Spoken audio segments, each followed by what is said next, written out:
Hello and welcome back to Parc Fermé Parlay with Kieran Downey. We are here for part 2 of our driver ratings. That's right, we've already done 10 of our drivers' ratings. We've gone through all of their performance from the year so far, and we're about to break down the others. So if you haven't watched part 1, so if you haven't seen part 1, go watch part 1, come back and watch part 2. And I say that only because in part 1 we started at the back of the grid.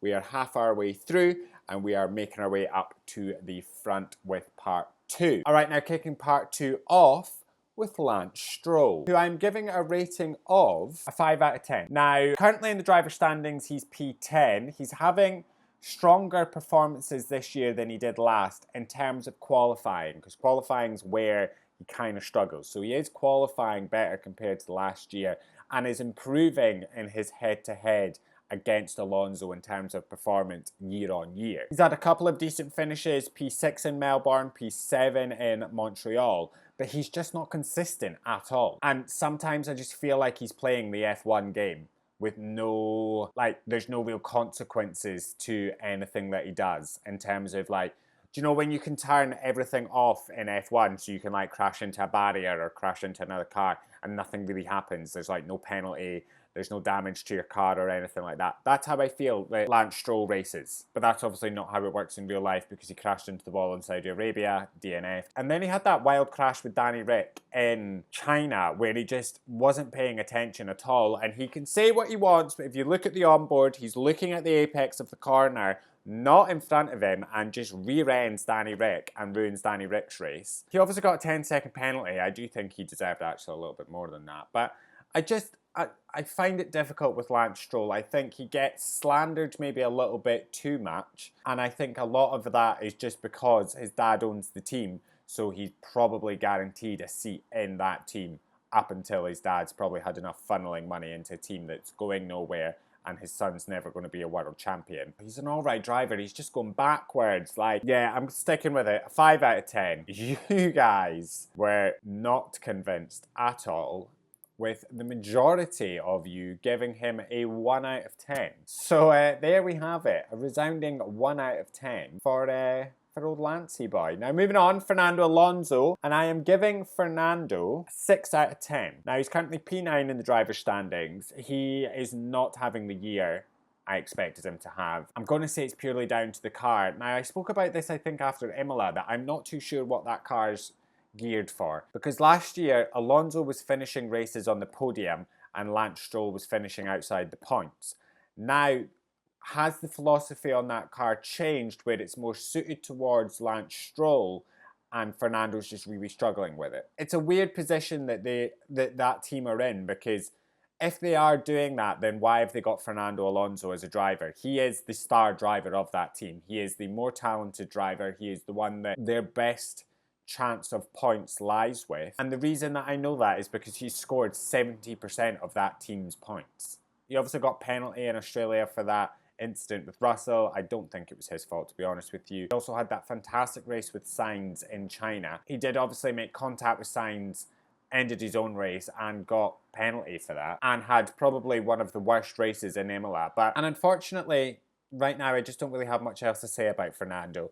And you guys also gave him a 6 out of 10. All right, now moving on to Lando Norris, and I am giving Lando Norris an 8 out of 10. So he's currently P2 in the driver's standings, and what a year Lando's had.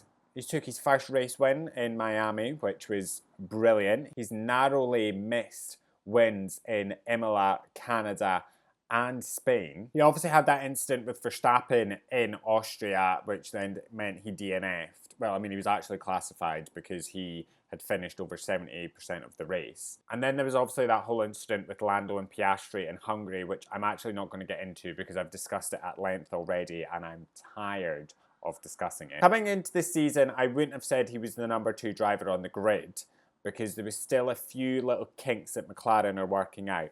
McLaren have worked those kinks out. That is now the fastest car on the grid. Hands down, there's no argument about it. There's just so many errors from both driver and team that are costing Lando wins. And he is Out-qualifying his teammate, he's out-qualified his teammate 12 out of 14 races so far. And he could be in with a chance of winning the Drivers' Championship this year if he can just pull it all together. And what's missing is consistency. He just doesn't have consistency. And I just feel like he's not ready to deliver his best weekly. He makes too many mistakes. And he knows it and he's very open about it. But if he continues the way he's going, he's not going to win the Drivers' Championship. And it's touch and go, I would say, for the constructors. Because if Perez miraculously does recover, like he did last year, Perez could help win Red Bull, the constructors, away from McLaren. Now, you guys also gave Lando Norris a 8 with a whopping 75% of the vote, whilst 25% of you actually gave him a 10 out of 10. I'm surprised by it, but also not surprised by it. And the reason I am surprised by it is because, as I just said, there's so many mistakes he makes. He's not bringing his best week on week on week. So I'm quite surprised that 25% of those who voted gave him a 10 out of 10. All right, his teammate, Oscar Piastri, I'm giving Oscar a 9 out of 10. So Oscar is currently P4 in the standings. He struggled at the very early stages of the season, but has seemed to have found his footing a bit more as McLaren have, you know, smoothed out the kinks in that car. McLaren's made very clear progression with upgrades and everything that they've developed on that car since the beginning of the year. And as I said, Oscar has found his feet in that car. He's had a few near wins in Austria and in Britain. He could have won both of those races. And it's just a shame that his maiden win is tainted with that whole thing about between him and Lando. And I'm not going to get fully into it. I've already said I'm not planning on discussing it fully. But I said after Hungary that there'd be one thing that people will always talk about when they think of Oscar Piastri's maiden win. And it is that incident with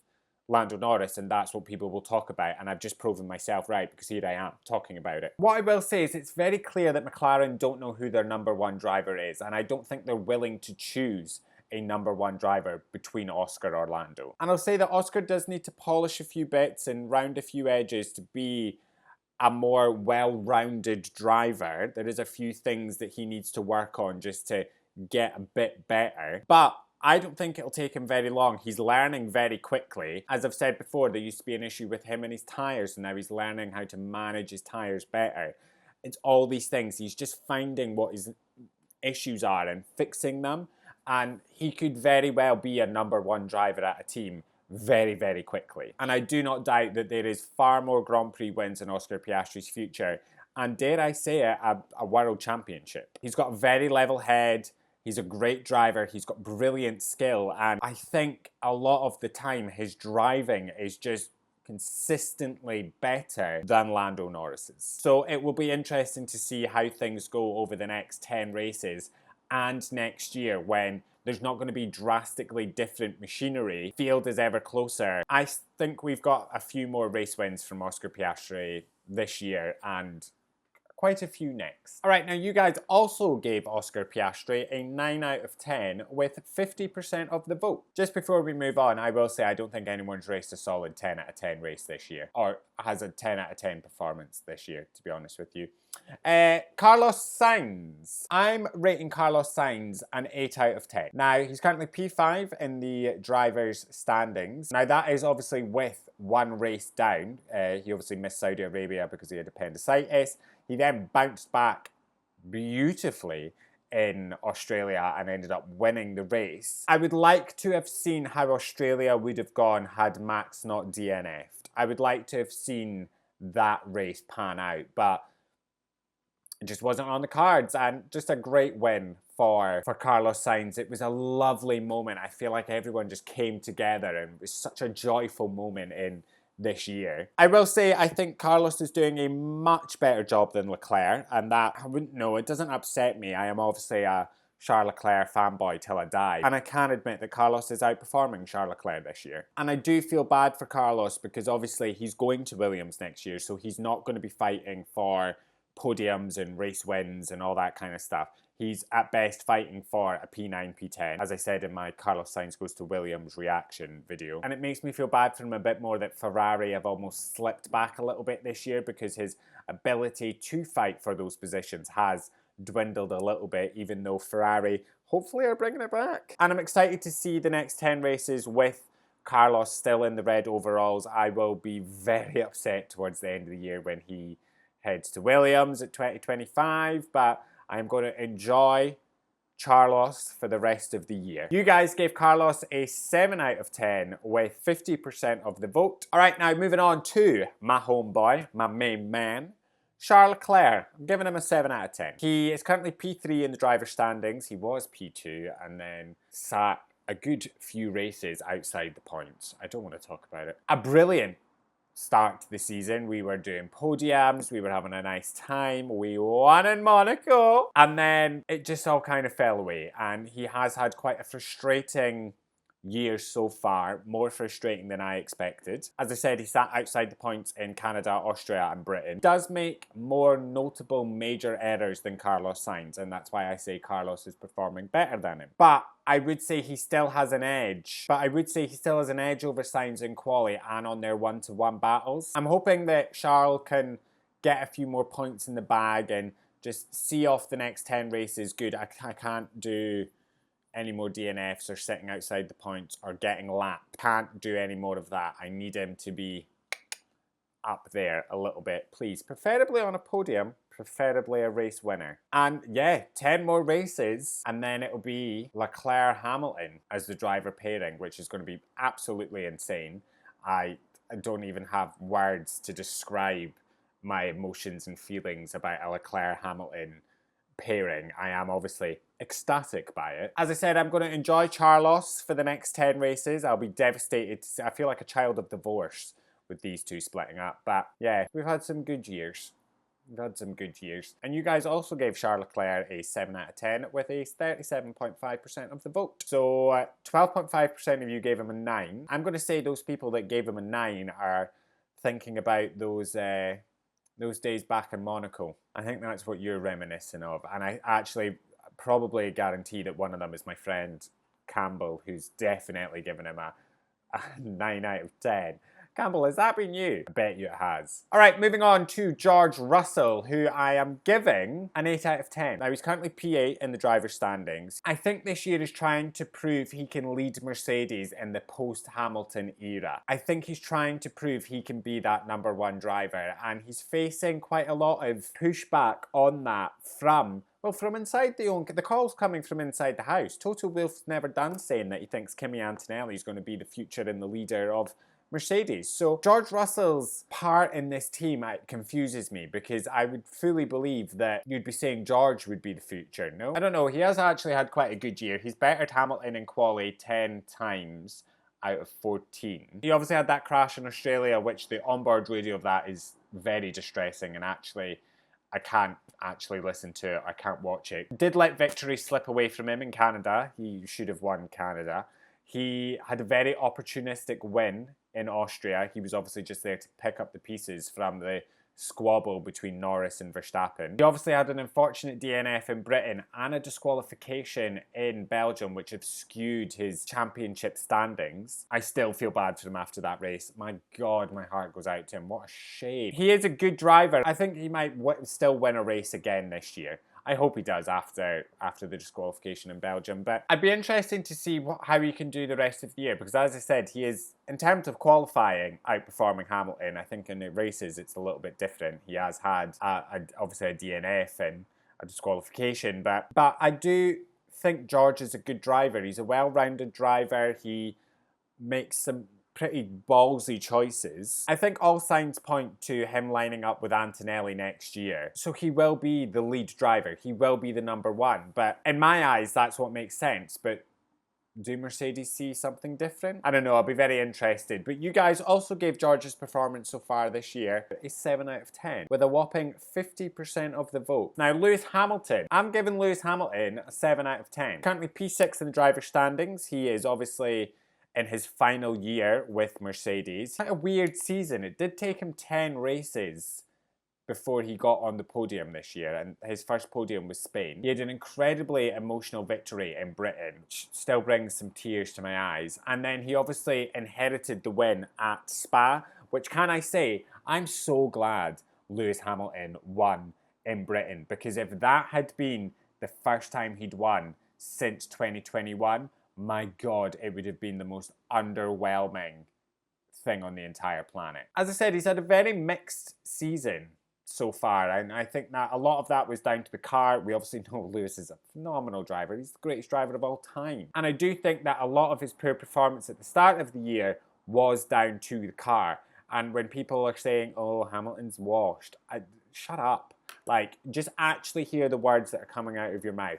Lewis Hamilton is not washed. You guys also gave Lewis Hamilton a 7 out of 10. Okay, moving on, finally, to the Red Bull boys and Sergio Perez. I am giving Perez 4 out of 10. Perez is currently P7 in the driver's standings, and my one question is, has Perez forgotten how to drive? Now, the news has obviously come out that Red Bull are sticking with Perez, and my question to that is, why? Like, in all seriousness, why are you sticking with Perez? He obviously had a very strong start to the season. In the first 6 races, he finished in the top 5 and had 4 podiums. And I don't even know why, but he's just fallen apart spectacularly. Like, it was amazing to see how just like that, he's just completely fallen apart. He's only reached Q3 in 2 out of the last 8 races. He's failed to finish higher than P7. His qualifying performance is dismal at best. At Spa, he started P2, started the race P2 and finished P8. And in my mind, surely that could be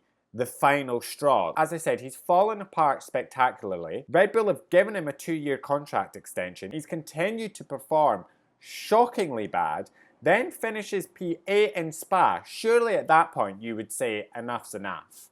But no, we've come out and said that we're keeping him. I just don't understand Red Bull's decision making in all of this, and the only thing I can think is that the data from the tests that they've been running on Liam Lawson and Daniel Ricciardo, as I said, I don't know if they've done any testing with Yuki Tsunoda. Part of me thinks they might have done. So whatever data they're getting from these test days with these could-be replacement drivers, Red Bull obviously just don't see it being better than what they already can get from Perez. It's the only reason I can think that Red Bull are keeping Perez. And it's wild because they could lose the constructors this year. You guys gave Sergio Perez a 3 out of 10. Now moving on finally to Max Verstappen, and I am giving Max a 9 out of 10. Now he's obviously P1 in the driver's standings. He came into this year and continued what was probably one of the most dominant periods in Formula One history, obviously the 2023 season. And as I said, coming after Bahrain, I thought it was a slam dunk. Max Verstappen's winning 24 out of 24 races. Genuinely, that's what I thought we were getting. And